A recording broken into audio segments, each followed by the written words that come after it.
아멘, 아멘. 네.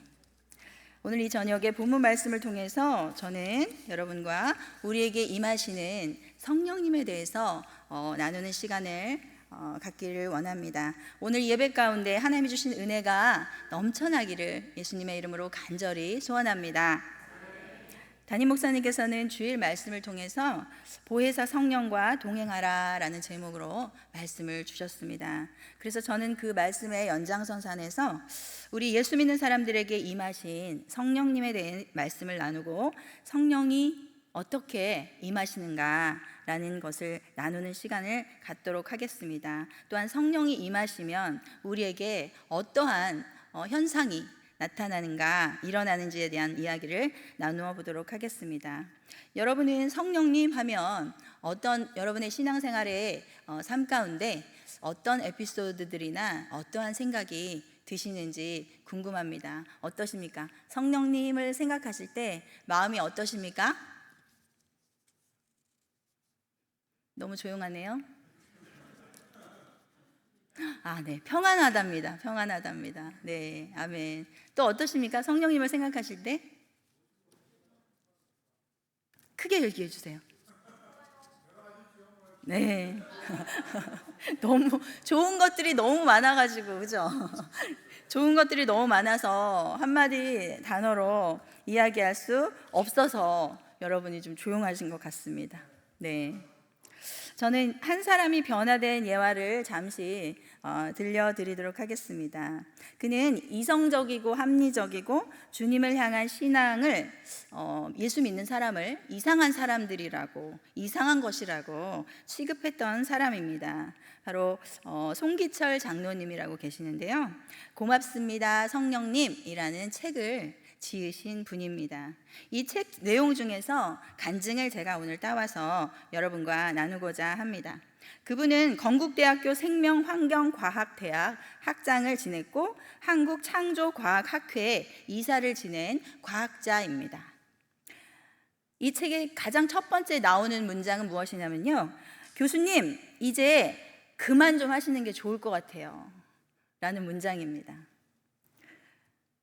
송기철 박사님은 자신에게 배우는 그런 제자에게 그 제자가 예수를 믿지 않는 것이 너무나 안타까워서 복음을 전하다 보니까 어느덧 거의 1시간이 되어져 가고 있는 시간이 지나고 있었다라는 것입니다. 그래서 그 학생이 너무너무 지겨운 나머지 한 얘기가 바로 이 얘기입니다. 교수님 이제 좀 그만 좀 하세요 라고 얘기를 했다고 합니다. 그런데 그 얘기를 듣는 순간 자신의 예전의 모습이 떠오른 것입니다. 나도 예전에 저런 모습의 사람이었다라는 것이었죠. 그 제자와 같은 상태였다. 그분의 간증을 제가 이 시간 잠시 읽어드리도록 할게요. 잘 집중해서 들어주세요. 그분이 이제 해외로 공부를 하러 나가게 된 상황입니다. 그들은 한결같이 교회에 나가자고 권유했다. 그러나 미안한 말이지만 나는 그들을 정신 나간 사람들이라고 생각했다. 먼 미국 땅까지 공부하러 와서 없는 교회를 만들고 하나님을 믿는다며 물불을 가리지 않는 그들이 제정신일 리가 없다고 생각한 것이다. 한편으로는 그들을 외국 생활에 적응하지 못한 집단으로 여겼다. 그러던 어느 날 아내가 다니는 교회에 새로 부임한 목사님이 사모님과 함께 신방을 온다고 하기에 그냥 오라고 했다. 목사님이 오셔서 하는 이야기를 그냥 듣고만 있었는데 어느 말이 내 귀에 확 거슬렸다. 형제님은 죄인이십니다. 무슨 소리야? 터무니없이. 크리스찬 유학생들이 그렇게 나를 괴롭히더니 이제 목사까지 와서 나를 죄인 취급을 해? 나는 너무 화가 나서 온갖 지식을 동원해서 기독교를 공박했다. 특히 옆에서 자꾸 말을 끼어드는 그 사모가 너무 얄밉게 느껴졌다. 나는 화를 참지 못하고 마침내 너무 어처구니 없는 맹세까지 하고 말았다. 당신이 지금 한 말이 사실인지 아닌지 내가 확인해 보겠소. 그래요, 내가 딱 1년만 교회를 다녀보도록 하겠소. 만약 당신이 한 말이 사실이라면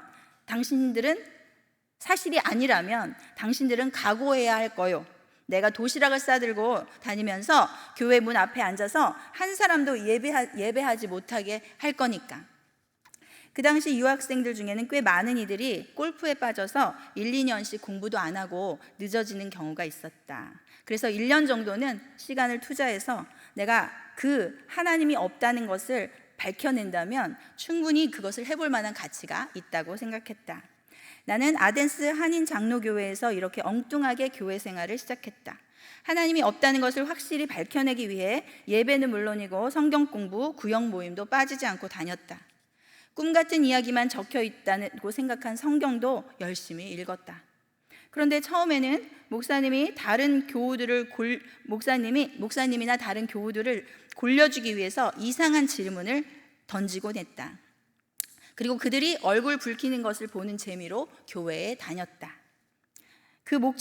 그런데 그 소기의 목적을 달성하기는커녕 몇 달 후부터 오히려 교회에 갈 때마다 나에게는 감사의 눈물이 흘러내리는 것이었다. 특히 금요 철야 예배 때 듣는 모든 말씀이 나를 향한 것처럼 가슴에 와 닿았다. 이게 어떻게 된 거지? 내 마음밭이 조금씩 바뀌어가고 있는 것을 느끼면서 스스로 놀랐다. 로마서를 가지고 성경 공부하는 교회 소그룹에서 나는 드디어 나를 향한 하나님의 말씀을 발견하게 되었다. 이 사람아, 내가 뉘기에 감히 하나님을 힐문하느뇨? 지음을 받은 물건이 지은 자에게 어찌 나를 이같이 만들었느냐 말하겠느뇨? 토기장이가 진흙 한 덩이로 하나는 귀히 쓸 그릇을, 하나는 천이 쓸 그릇을 만들 권위 없느냐? 평생에 한 번도 생각해 본 적이 없던 생각이 나를 지배하기 시작했다. 나는 지금까지 내 자신이 우주의 중심이었다. 그런데 만약 내가 정말로 지음을 받은 존재라면 하는 생각이 들자 믿음이 생기고 그 전까지 허황하다고만 느껴졌던 성경이 진리처럼 느껴지기 시작했다. 나는 마음속에 피어나기 시작한 믿음을 입 밖으로 표현했다. 오 예수님, 당신이 나의 구세주요 주님이십니다. 이제 내게 다른 세상이 펼쳐지기 시작했다. 그러면서 막 예수님을 알고 첫사랑에 빠진 나는 새벽 기도회에 참석했다. 새벽 기도회에는 성도들이 많이 나오지 않아 목사님과 나 둘이서 예배를 드리는 날도 많았다. 그날도 차가운 아침 공기를 마시며 이른 새벽 교회에 갔다. 아마 토요일이었던 것 같다. 정시가 되어도 다른 성도들은 오지 않았다. 여느 때처럼 목사님은 목사님대로 단 한 명뿐인 성도를 위해 진심으로 말씀을 전하셨다. 그리고 나서 강단에서 기도하셨고 나는 예배실 의자에 앉아서 기도했다. 다른 때보다는 조금 더 오래 기도했던 것 같다. 갑자기 목사님께서 무슨 이유에서인지 내게 다가오셨다. 그리고 내가 청하지도 않았는데 내 머리에 손을 얹고 기도하기 시작하셨다. 아마 하나님께서 목사님의 마음에 어떤 감동을 주셨던 모양이다. 그런데 내 머리 위에 올린 목사님의 손이 점점 더 무겁게 느껴졌다. 마치 목사님이 손 하나로 누르는 것이 아니라 나를 올라타고 온몸으로 누르는 것 같았다. 이러다 허리 부러지겠는데? 처음에는 분명히 손을 살짝 머리에 얹은 것 같았는데 나중에는 철판 같은 것으로 내리 누르는 듯한 느낌이 들었다. 내 허리가 뒤쪽으로 동그랗게 꺾여서 점점점 아래로 내려가고 있는 것을 느낄 수 있었다. 이러시면 안 되는데, 이러면 내 허리가 부러지는데 도저히 견딜 수가 없었다. 나는 교회 바닥을 막 뒹굴면서 큰 소리로 외쳤다. 내 허리 부러져요! 내 생각에는 분명히 그렇게 외친 것 같았다. 그러나 입에서 터져 나온 것은 전혀 다른 말이었다. 알랄랄랄랄랄라 카카. 바로 방언이었던 것이다. 그날 목사님이 교회를 떠나신 후에도 나는 계속해서 방언 기도를 드렸다. 알지 못하는 말이 입에서 쉴 새 없이 쏟아지면서 허리를 부러뜨릴 것 같던 그 무게감이 이제 그 대신에 날아갈 듯한 가벼움을 온몸으로 느꼈다. 나는 계속적으로 하나님을 찬양했다. 오 하나님 감사합니다. 교회를 나오면서 구름 위를 산책하는 기분이란 게 어떤 것인지 비로소 알게 되었다. 놀랍게도 내 마음에 기쁨 말고는 다른 것이 아무것도 남아있지 않았다. 새벽 기도회를 다니며 늘 오가던 길의 공기가 그날은 무척 다르게 느껴졌다. 구름 위를 둥둥 떠다니는 듯 사뿐사뿐 걸음을 옮기면서 속으로 생각했다. 뭔가 달라졌다. 뭔가 내가 알지 못하는 일이 내 안에서 일어났다. 제가 이것을 여러분에게 소개하는 이유는요, 저의 경험과 너무나 거의 너무 비슷해서 그렇습니다. 저의 얘기를 잠시 들려드리겠습니다. 저는 2003년까지 썬데이 크리스찬으로 살아왔습니다. 아이들을 옷 입히고 여러 가지 준비해야 되는 그러한 일들이 많다는 핑계로 주일 예배는 항상 15분씩 늦었습니다. 어떻게도 정말 꼭 15분씩 늦게 되더라고요. 예배 시간은 언제나 똑같이 설교가 시작되면 눈이 감기고 눈을 떠보면 헌금 시간이었습니다.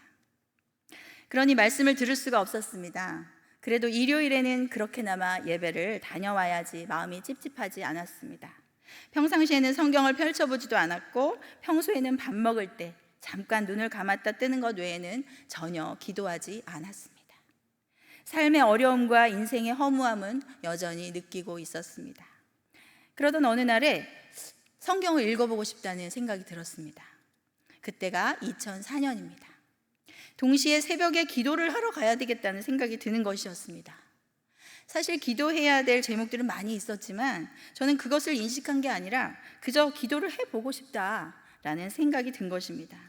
그런데 아이들이 어리다 보니 새벽에 조용히 아이들이 잘 때 기도할 수 있는 그런 기회가 바로 새벽 기도라는 생각이 들었습니다. 그래서 새벽 기도를 시작하게 되었고 성경을 읽기 시작했습니다. 성경을 사독제 읽으면서 예수 그리스도가 저의 마음에 들어오게 되었습니다. 히브리서 9장 22절 말씀이 저에게 들어왔습니다. 율법을 따라 모든 물건이 피로써 정결하게 되나니 피 흘림이 없은즉 사함이 없느니라. 내가 죄를 사함을 받아야 할 죄인이라는 것을 깨닫게 된 것입니다. 아, 피 흘림이 없이는 죄 사함이 없구나. 그래서 예수께서 나를 대신해서 피 흘려 주셨구나. 그동안 그토록 예배 가운데 수없이 많이 예수 그리스도에 대한 얘기를 하셨을 것입니다. 그런데 그때는 들려오지 않았던 그 예수 그리스도에 대한 이야기가 성경을 읽으면서 저의 마음 가운데 들어온 것이었습니다. 그 이후로 성경을 읽을 때마다 그 예수 그리스도의 그 십자가 사랑이 깨달아지는 것이었습니다.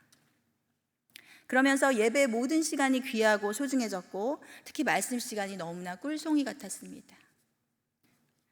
매번 예배 시작한 이후에 15분 후에야 교회에 도착했던 저는 이제 그때부터 예배 시간을 늦지 않았습니다. 항상 미리 도착했고 그제서야 예배 전에 찬양을 한다는 사실을 알게 되었습니다.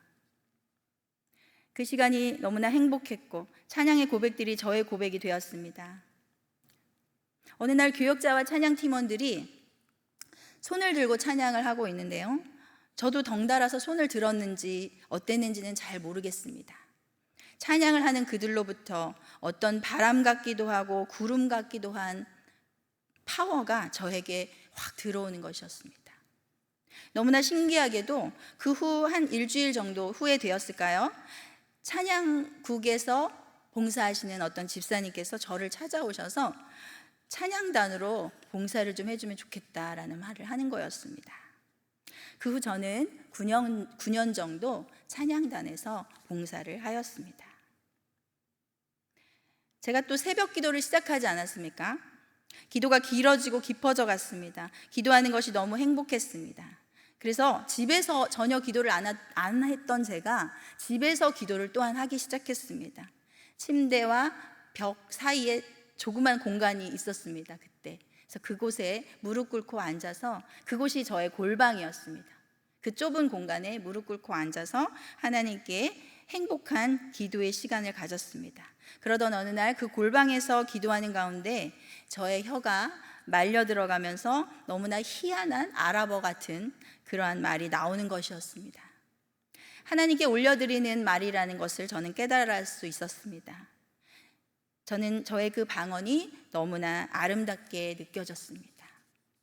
사랑하는 성도 여러분, 성령의 임하시는 것은요, 첫째로 하나님의 말씀으로 임하십니다. 아멘. 아기가 태어나서 잘 먹으면서 잘 자랄 때 아기는 누워서 옹알이를 하다가 몸을 뒤집기도 하고 어느 정도 시간이 되면 기어다니고 또 앉아 있다가 잡고 일어나서 걸어 다닙니다. 사실 그 성장 과정은 거의 똑같습니다. 간혹 차이가 있을 수도 있으나 거의 대부분 그런 순서로 성장하는 것을 봅니다. 우리의 영적 성장은 어떨까요? 영적 성장도 비슷합니다. 앞서 예화를 드린 송기철 박사님과 저도 말씀을 듣고 읽는 가운데 성령이 임하시고 눈이 열린 것입니다. 우리의 육신의 성장이 젖을 잘 먹고 이유식을 잘 먹고 나중에는 밥을 잘 먹어야 몸이 잘 자라는 것처럼 우리의 영혼도 가장 기본적으로 잘 먹어야 하는 것입니다. 무엇을 먹어야 할까요? 네, 그렇습니다. 생명의 양식, 하나님의 말씀을 먹어야 하는 것입니다. 또한 오늘 본문의 말씀처럼 말씀을 들을 때에 성령이 임하시는 것입니다. 또한 말씀을 매일 읽을 때에 성령의 충만함을 받을 수가 있습니다. 말씀 충만이 곧 성령 충만인 것입니다. 사도행전 10장 44, 46절 우리 다시 한번 읽어보도록 하겠습니다. 우리 성경책을 피셨나요? 자, 읽어보겠습니다. 베드로가 이 말을 할 때에 성령이 말씀 듣는 모든 사람에게 내려오시니 베드로와 함께 온 할례 받은 신자들이 이방인들에게도 성령 부어주심으로 말미암아 놀라니 이는 방언을 말하며 하나님 높임을 들음이러라. 아멘. 베드로가 이 말을 할 때에 성령이 말씀 듣는 모든 사람에게 내려왔다라고 말씀하고 계십니다. 하나님의 말씀을 들을 때에, 하나님의 말씀이 선포될 때에 성령님이 내려오셨다라고 말씀하고 계시는 것입니다. 그래서 이 말은 어떤 말이냐면요, 앞절에 43절 말씀에 제가 읽어드릴게요. 그에 대하여 모든 선지자도 증언하되 그를 믿는 사람들이 다 그의 이름을 힘입어 죄사함을 받는다 하였느니라. 아멘. 누구에 대한 얘기를 한 것일까요? 바로 예수 그리스도에 대한 얘기를 한 것입니다. 모든 선지자도 증언하되 그를 믿는 사람들이 다 그의 이름을 힘입어 죄사함을 받는다. 예수 그리스도의 이름을 힘입어 죄사함을 받는다라고 말했을 때, 이 말을 할 때에 성령이 말씀 듣는 모든 사람에게 내려오셨다라고 말하고 있는 것입니다. 또한 베드로가 이방인 로마 백부장 고넬료의 집에서 복음을 전할 때 그 복음을 듣는 모든 사람에게 성령이 내려오셨습니다. 아멘. 그래서 신자들은 이방인들에게도 성령을 부어주시는 것에 놀랐습니다. 그들이 성령을 받고 하나님을 높였습니다. 우리가 성령을 받고 방언을 받았을 때에도 비슷합니다. 그 방언으로 우리는 하나님을 높이고 하나님을 찬양하게 되는 것입니다. 사랑하는 여러분, 우리는 지금 말씀 통독 운동을 하고 있습니다. 요한복음 6장 35절 말씀에 예수께서 이르시되 나는 생명의 떡이니 내게 오는 자는 결코 줄이지 아니할 터이요 나를 믿는 자는 영원히 목마르지 아니하리라. 아멘. 예수님은 당신을 생명의 떡이라고 말씀하고 계시는 것입니다. 예수님은 바로 말씀이시며 그 말씀은 바로 생명의 떡인 것입니다. 아멘. 그래서 우리는 날마다 그 생명의 떡인 말씀을 먹어야 하는 것입니다. 아멘. 네. 예수님은 말씀이십니다. 복음은 생명의 떡입니다. 그래서 우리가 말씀을 들을 때, 말씀을 먹을 때 성령이 임하시고 우리가 살아나는 것입니다. 성경 통독 운동에 더욱더 적극적으로 동참하시기를 축복합니다. 아멘. 너무나 귀한 운동입니다. 혹시 성령을 받지 못하신 분이 계십니까? 더욱 말씀을 읽으시기를 축복합니다. 아멘. 우리에게 임하시는 성령은 말씀으로 임하시는 것입니다. 아멘. 우리에게 임하시는 성령은 둘째로 기도할 때 임하십니다. 아멘. 오순절 마가의 다락방에서 성도들이 기도할 때 성령이 임하셨습니다. 오순절 날이 이미 이름에 그들이 다 같이 한 곳에 모였더니 호련히 하늘로부터 급하고 강한 바람 같은 소리가 있어 그들이 앉은 온 집에 가득하며 마치 불의 혀처럼 갈라지는 것들이 그들에게 보여 각 사람 위에 하나씩 임하여 있더니 그들이 다 성령의 충만함을 받고 성령이 말하게 하심을 따라 다른 언어들로 말하기를 시작하니라. 아멘. 아멘. 우리가 기도할 때 성령님이 임하십니다. 아멘. 사도행전 4장에서 베드로와 요한이 공회 앞에서 설교하며 예수를 전하고 사도들이 모여 하나님 앞에 간절히 기도할 때 모인 곳이 진동하여 성령이 임하였습니다. 빌기를 다함에 모인 곳이 진동하더니 무리가 다 성령 충만하여 담대히 하나님의 말씀을 전하니라. 아멘. 아멘. 아멘.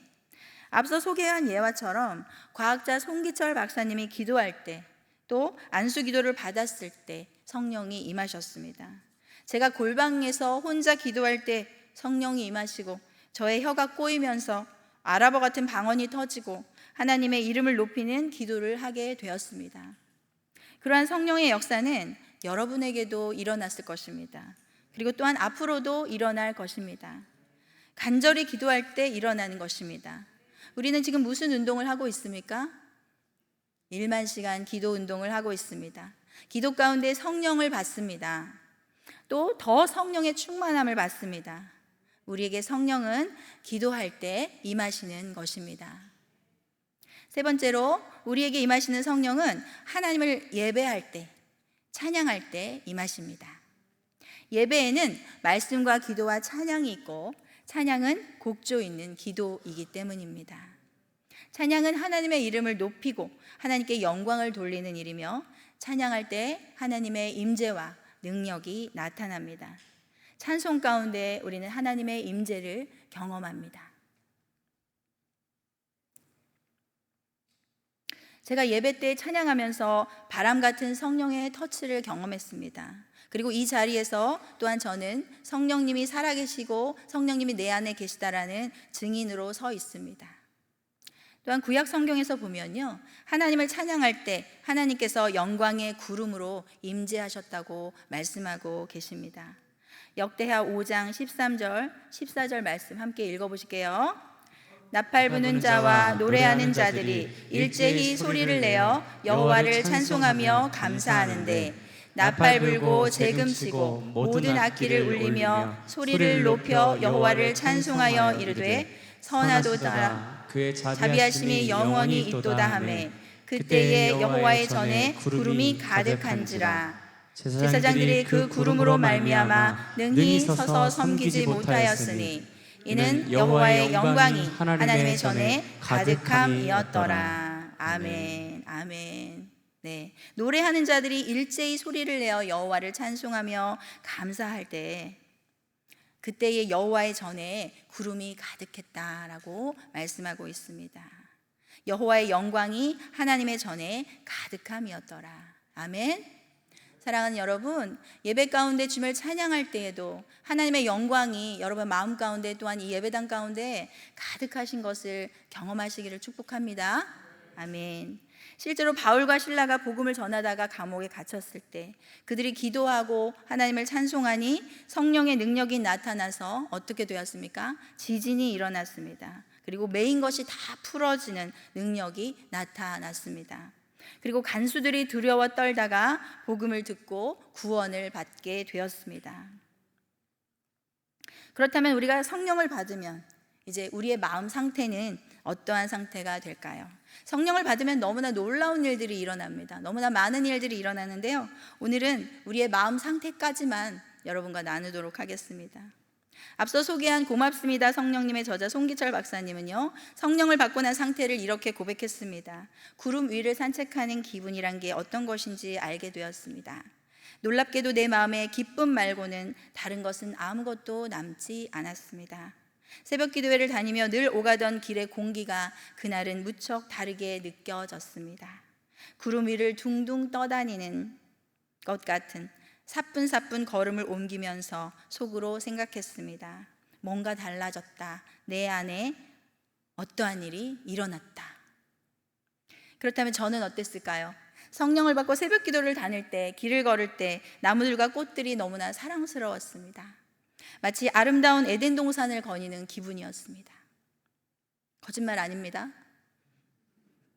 꽃들과 나무들을 보면서 놀라웠습니다. 저에게 말을 시키는 것 같았고 내가 에덴 동산을 거니는 것 같은 그러한 너무나 행복했습니다. 마음의 기쁨이 넘쳐났습니다.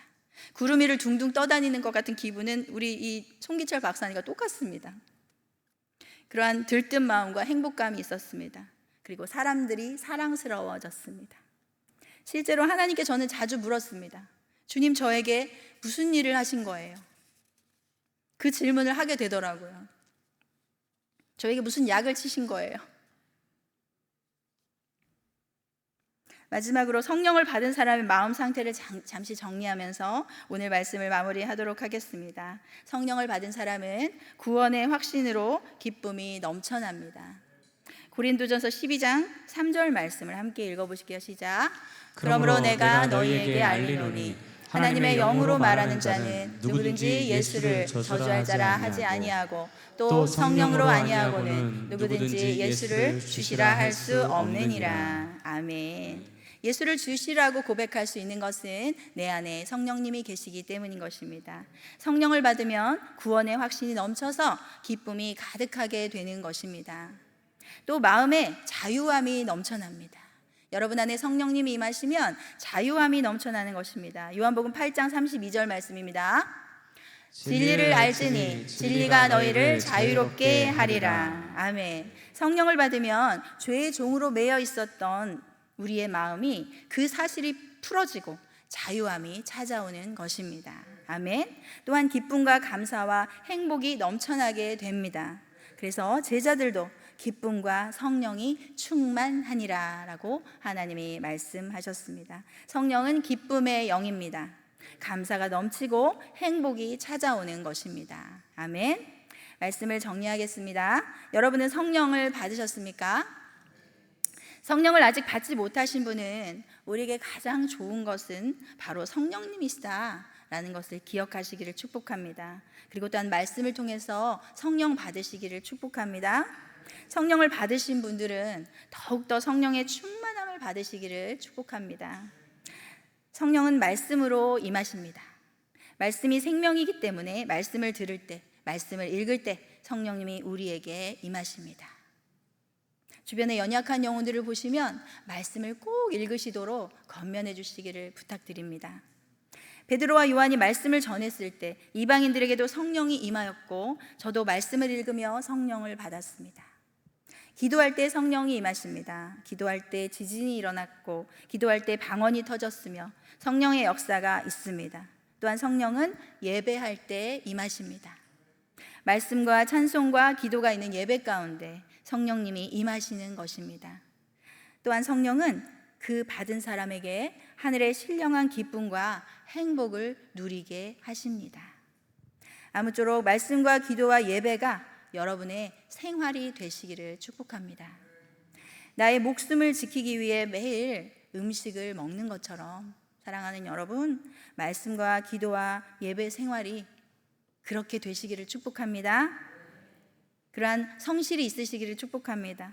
성령을 받고 누리며 하늘의 신령한 기쁨으로 넘쳐나는 저와 여러분의 삶이 되시기를 예수님의 이름으로 축복합니다.